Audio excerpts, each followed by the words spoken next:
is the Big O Show. This is the Big O Show. There he is, the man, the myth, the legend that is Omar Kelly from the South Florida Sunset. And, of course, you can catch him here, right here on the program with the EJDconstruction.com Miami Dolphins report. The question I have for you, Omar, all right, when Byron Jones, when Jerome Baker, and X come to the podium, do they leave their masks and guns somewhere else because they are stealing money without a gun and a mask?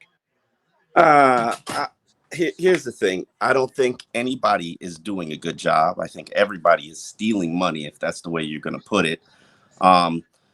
Xavier Howard is being asked to defend crossers all game against Antonio Brown. That's just with no help. That's just a recipe for disaster. But obviously, that's what the Tampa Bay Buccaneers do to you. And they put you in difficult positions, and they've got an arsenal on offense. There is no weakness to their offense. Great offensive line, 3 great receivers, 3 good tight ends that they literally start for any NFL team. 2 very good running backs, even though their focus isn't on the run game. Quarterback, greatest of all time. So offensively, I mean, what did you expect the defense to do? They eventually. I expect them to make some stops, bro. They were pathetic today.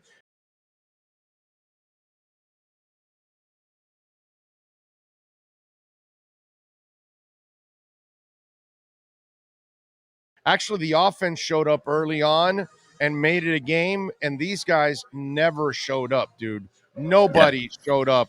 They did not get it done whatsoever. I mean, they really let the team down today. In fact, the defense has been pathetic for 3 weeks.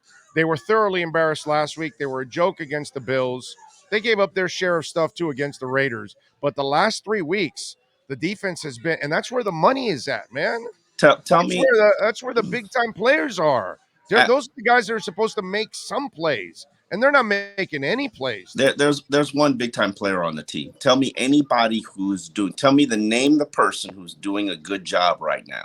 You could go front office, you could go coaching staff, you could go players. Nobody. There's nobody doing well. You know what? It's not his fault, but he does well every time he touches the damn ball. Myles Gaskin, actually. It's not his fault. Yeah, when he touches the ball, but what about pass protection? No, I get it, but when he touches the ball, he is productive. Yeah, I mean, they don't use him as pass protection much. No, because this is a game where there was a different game plan, and Gaskin 4.9 yards per carry for the season, only 167 rushing yards. Like what they ran for 35 yards this game. Like there's no commitment to the run. There's no. You're not doing anything well. Let's not pretend. No, there's nothing. Nothing's going well, dude. No, I agree with that. There's nothing. But today, the offense actually was doing a decent job early on, and the defense really never got off the bus. I think that today we have to say that at least. I think that had more to do with the line not leaking as much. But it's you still gave up 3 sacks, but there wasn't a leak every other play, which is no, they were better today, dude. It wasn't like that was running for his life all the time. By the way, did the offensive line coach, are they going to buy you a beer or something? Because obviously they moved Jackson to guard because you told them. Nah, I'm not taking credit for that. That's just. Well, I'm giving you credit for it. That's just an obvious. If you know line play, he's not a tackle. Like you can't deny what you're seeing. Right. Like, my whole thing is, and this is one of the things I do respect about Flores. He isn't afraid to try anything. He isn't afraid to fire people mid-season. Like, I was surprised somebody didn't get fired. Yeah, Jakeem got traded, but I was surprised somebody didn't get fired last week. Like, I thought it was a possibility. Ooh. Like, I don't know who, but he could have been a player. Could have been Noah. Who gives a shit? Like, you have to send a warning shot. Now, this to me this stretch, I have no idea what the hell that just happened.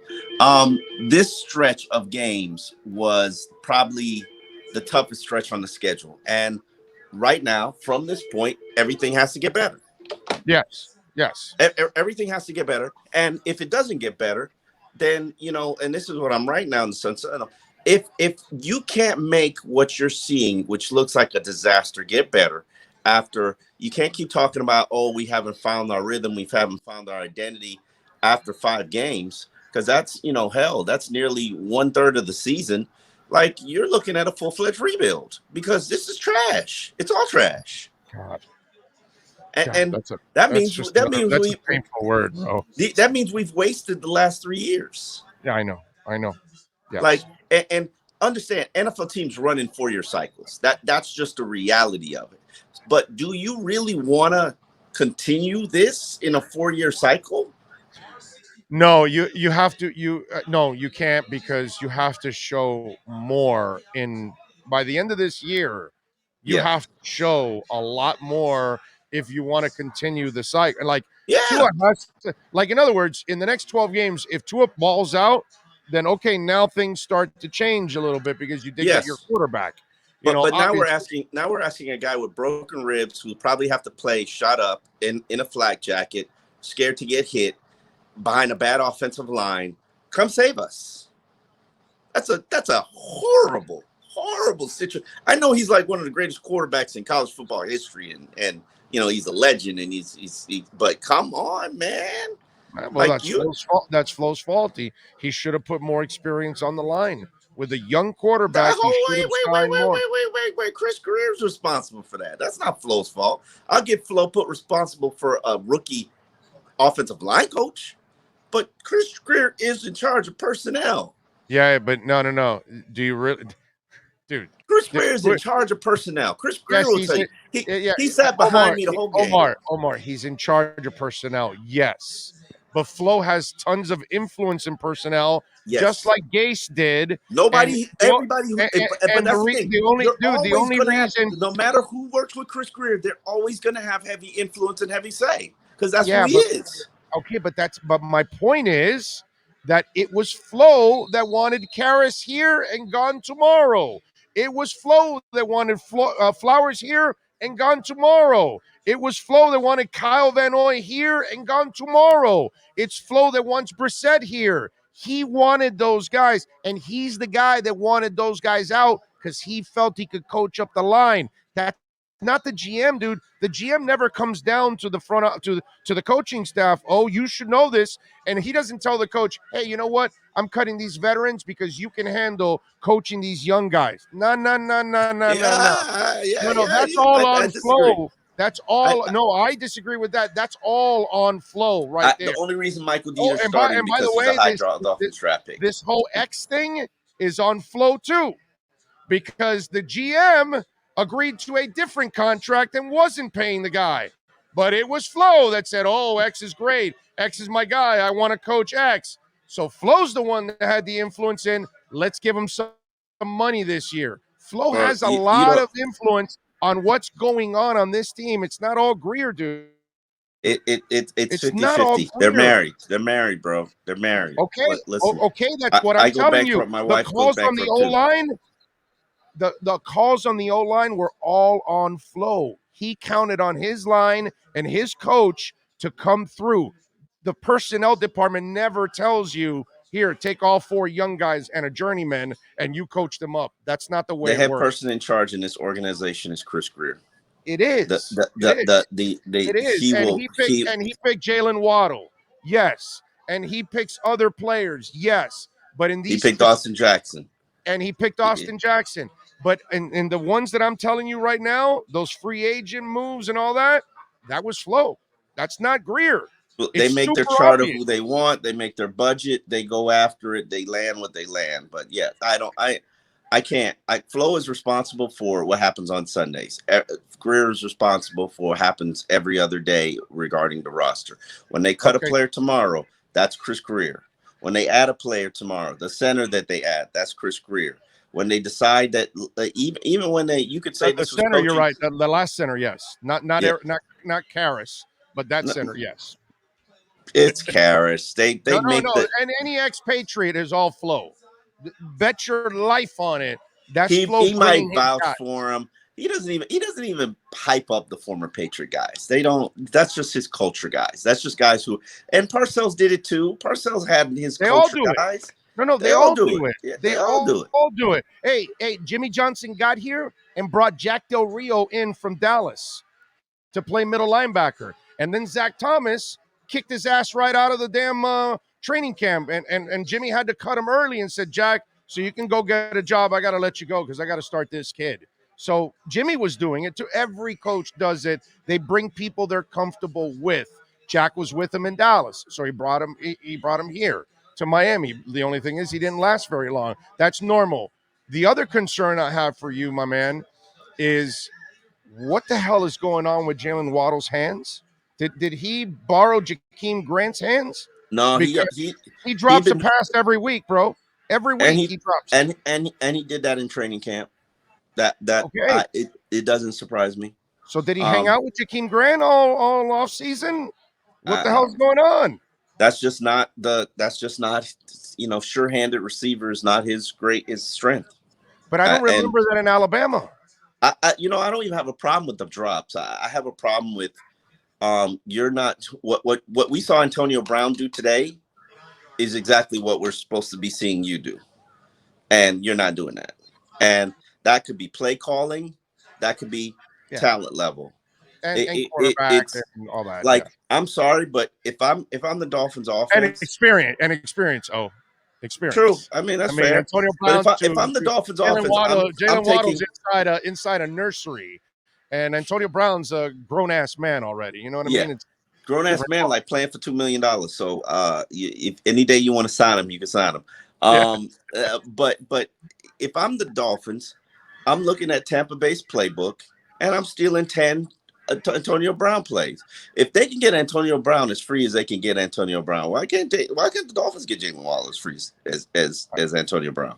Even though I know he's not getting extra attention because there's so much talent on the field, but I'm sorry. Like, I'm tired of the excuses and the justification and the, we're close. Like I walked out of this press conference and they're like, we're close. We got to keep doing what we're doing. Like, no, what you're doing is not working. You need to change it. Close. It's not even close. Yeah. Sticking to what you're doing is not going to be answered. Like, no, you need to change. And I respect Flo for the offensive coordinator change because clearly that shit wasn't working. So you streamline it. Oh, that's whatever. Fine. Yeah. That's fine. Well, hold on a second. I think there's a little bit more to that story because Jay Feely opens his mouth, Trent Dilfer opens his mouth, and Trent Dilfer goes and makes love to Charlie Fry on the air and says how much Charlie Fry is one of the great next play callers and all that. And Charlie wasn't ever calling any of the plays. So I'm wondering if Charlie didn't really explain it too well to these cats, because clearly he and Trent Dilfer have a relationship. And I'm wondering if Flo, Mr. Patriot, hated the fact that this got out and that Charlie's getting this kind of pub and it creates a controversy for him. And he says, you know what? For the worst I'm putting your ass on ice right now. Pub for the worst offense in the league. Now, this was a situation where, and Flo basically said, we wanted to give the play caller more time to have the offense just. And it's true. It's like fucking playing telephone. You come out one of the fucking phones before it gets misinterpreted.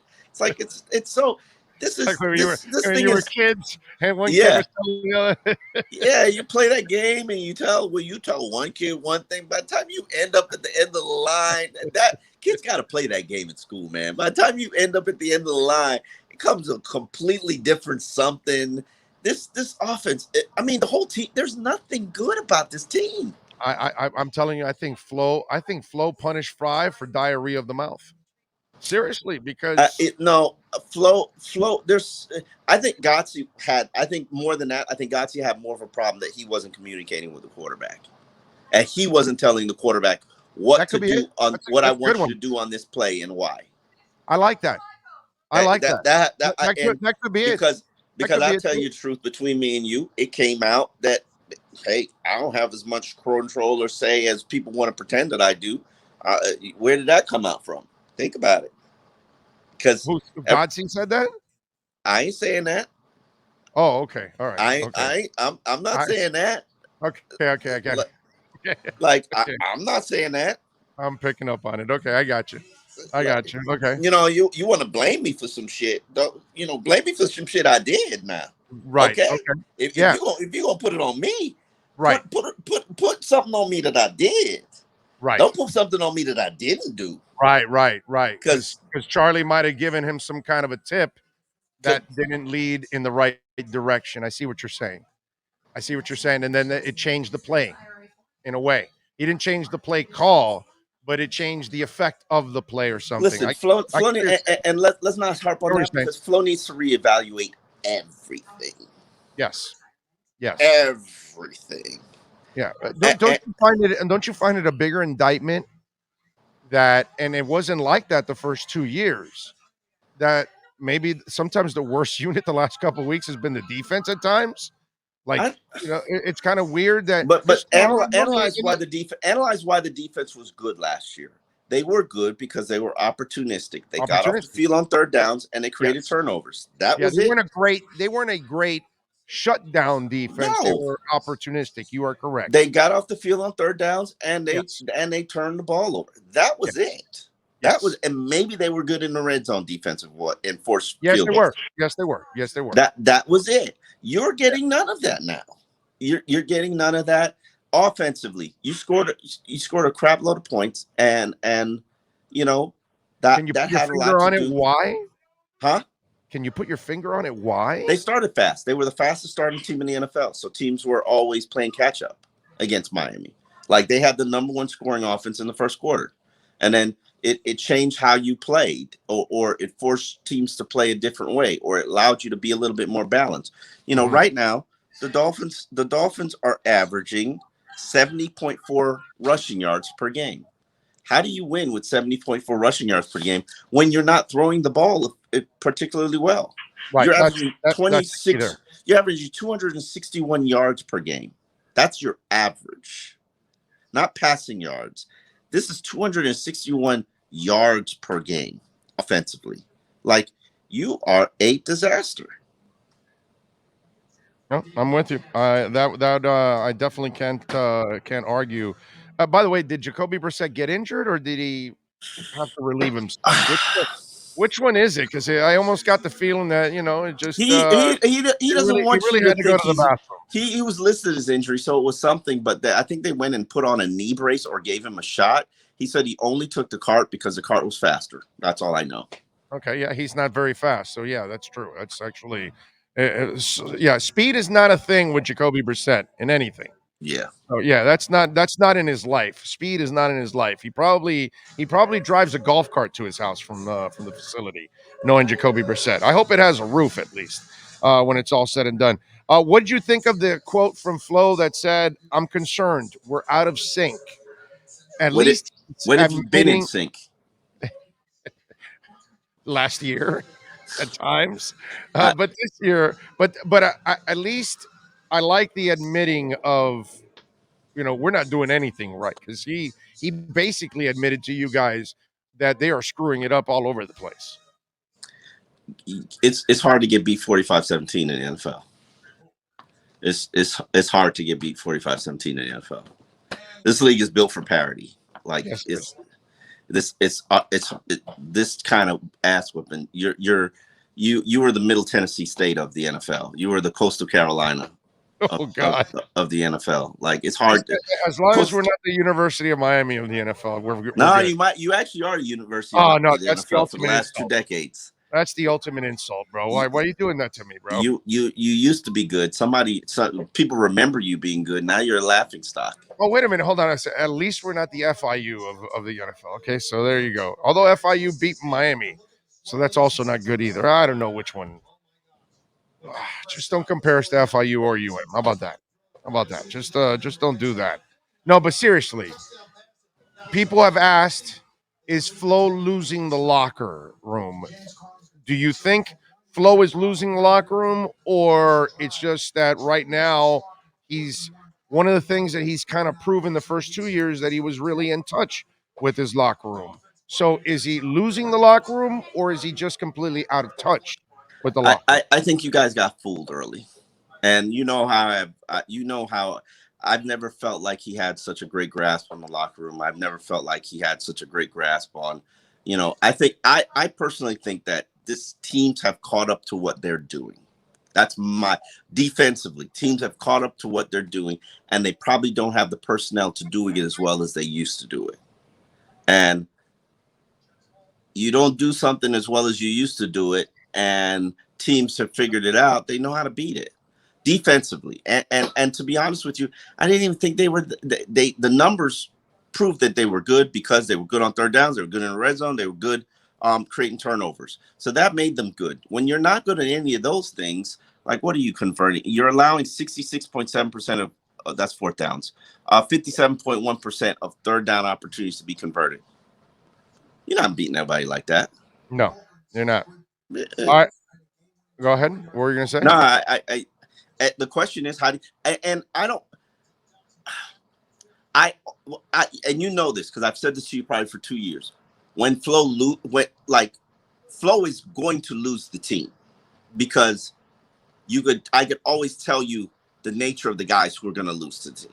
Like there's certain people that rub you the wrong way and they can only last for so long.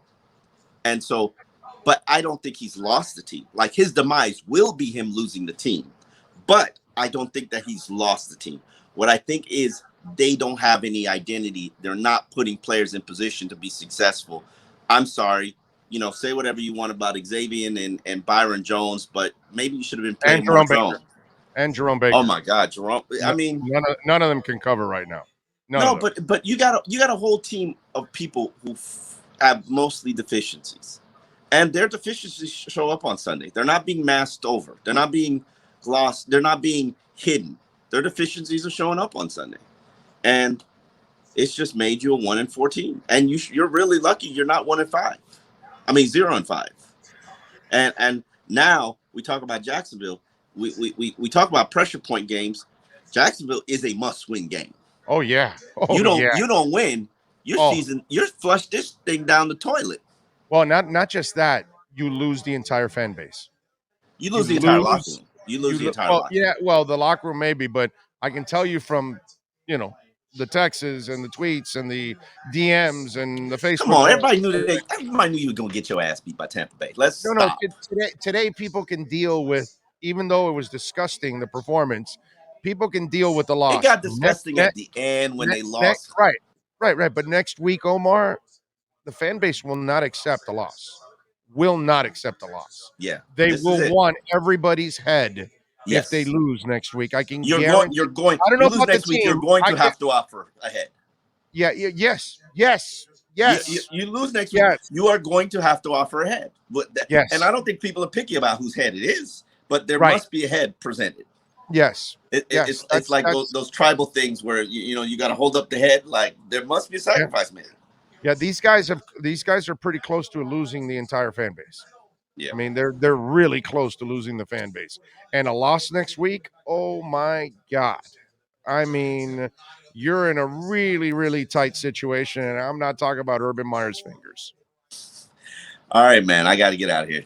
All right, follow him on Twitter at Omar Kelly. Catch him at the South Florida Sun Sentinel, and catch him tomorrow right here with another EJDconstruction.com Miami Dolphins report. Omar, never shake hands with Urban Meyer. See you later.